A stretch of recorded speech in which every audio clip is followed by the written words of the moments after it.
Tu cherches du plastique pour passer de longues nuits torrides? Tu aimerais secouer ton pot avec vigueur, répandre ta sous-couche blanche sur les plus belles courbes, tremper ton pinceau dans des centaines de pots différents chaque soir? Myobi Place te propose jusqu'à moins 20% sur les plus belles figues de ta région. Alors clique sur le lien en description.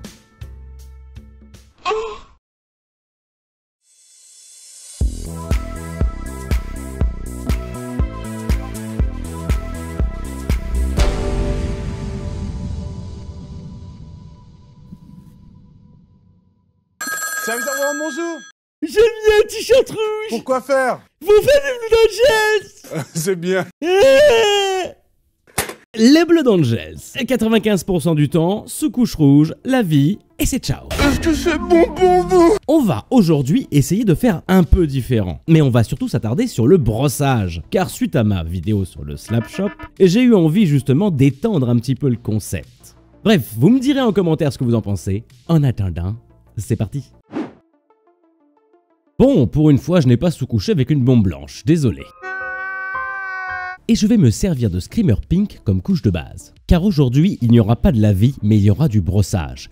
Et je vais utiliser mon pinceau préféré pour les brossages humides et les aplats. Comme il est souple et qu'il a un grand réservoir, il est parfait pour faire des aplats rapides. Surtout en utilisant la technique du tamponnage. Pour rappel, cette technique consiste à pousser la peinture un maximum dans les creux en tapotant avec la pointe du pinceau et une peinture pas trop diluée. Cela permet d'avoir une couche lisse de base et ensuite faire une seconde couche beaucoup plus diluée pour bien terminer de lisser notre aplat.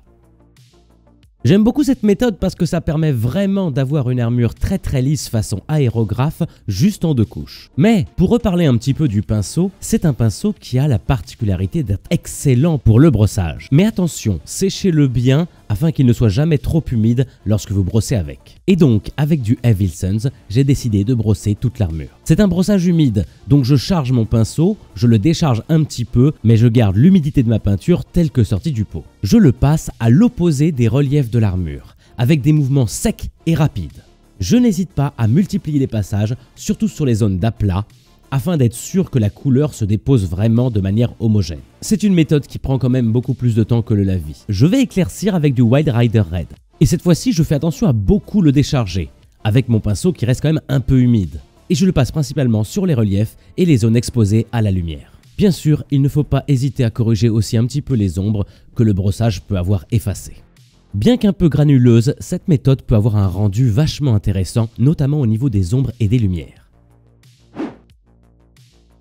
Du contraste Black Templar fera parfaitement l'affaire pour toutes les parties noires de l'armure de notre Blood Angel. Et malheureusement, la figurine que j'ai là n'a pas de bolter, donc n'hésitez pas à faire le bolter aussi avec du contraste Black Templar. N'hésitez pas à fluidifier un peu le contraste avec de l'eau et à mettre de couches s'il n'est pas assez sombre.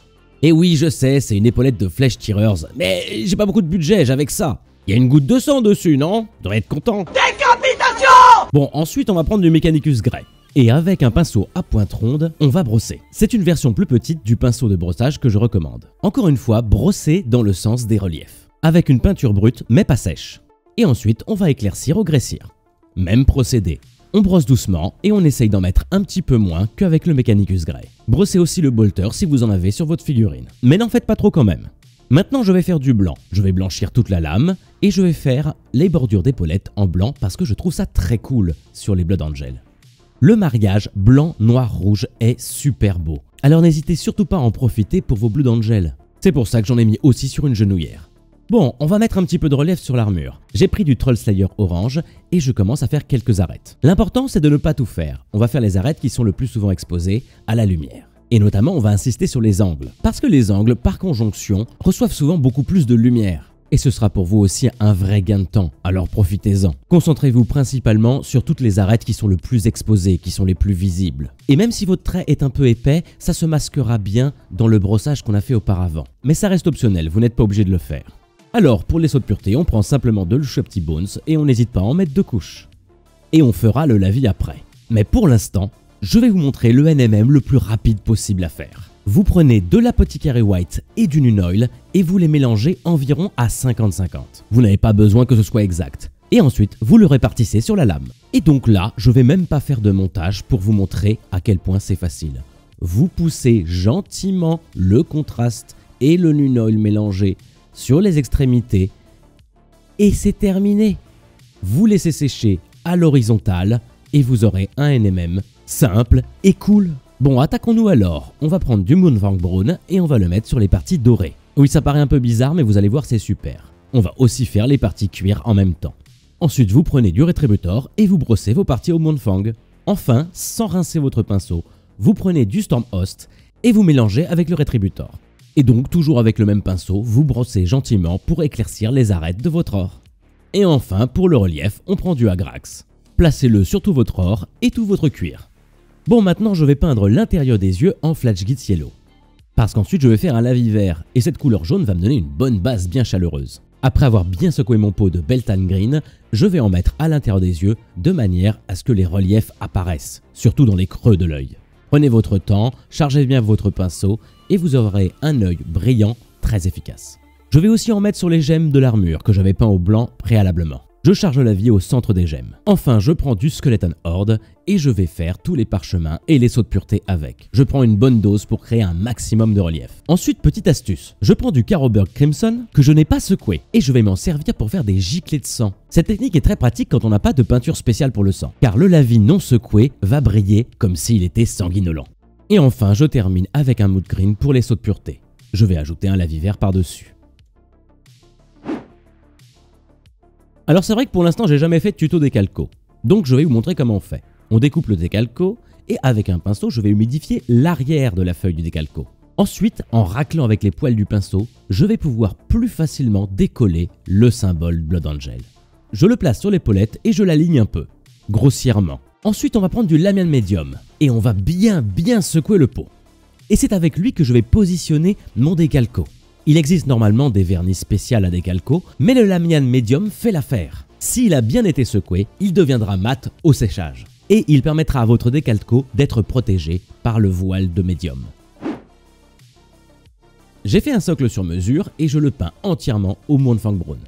Pour ensuite le brosser avec de l'Ushabti Bones. Et je brosse aussi les débris avec du Lead Bleacher. J'y vais tranquillement. Puis je mets des pigments de rouille sur le métal.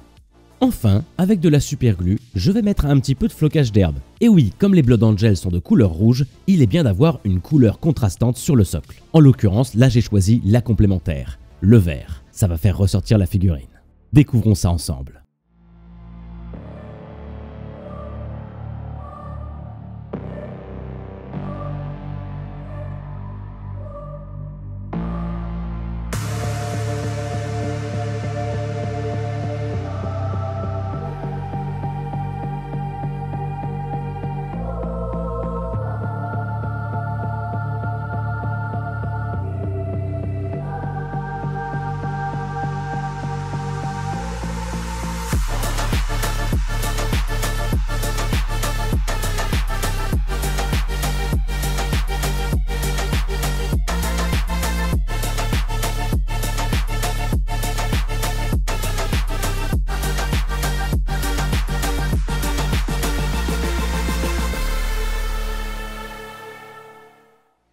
Bon voilà, cette méthode de peinture est vraiment différente de ce que je fais d'habitude.